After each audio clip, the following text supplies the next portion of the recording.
మనుషులు ఎందుకు పుడుతున్నారు, ఎందుకు చనిపోతున్నారు? ఒక బ్రాహ్మణుని ప్రశ్న, సాధు సుందర్ సింగ్ గారి సమాధానం.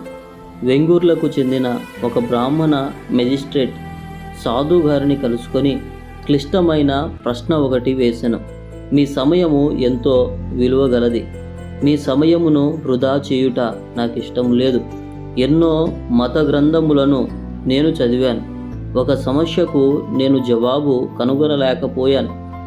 అనుదినము 1000 మంది పుట్టుచున్నారు, 1000 మంది చనిపోవుచున్నారు. దీనివలన దేవునికి ఏమి లాభము?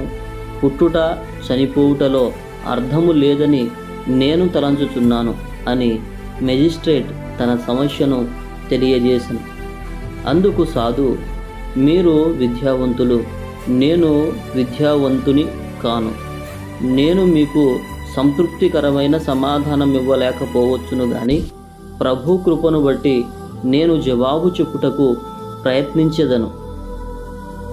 ఒకరోజు నేను ధ్యానములో నుండగా కొంతమంది రైతులు పని చేయుటను చూశాను. వారు దున్నిరి, నాటిరి, ఎరువులు వేసిరి, వర్షం కురిసెను, మొక్కలు త్వరగా పెరిగి పెద్దవాయను. కొంతకాలం అయినప్పుడు పంటకు ఏ హాని కలగకుండా రైతు కాపలా ఉండెను.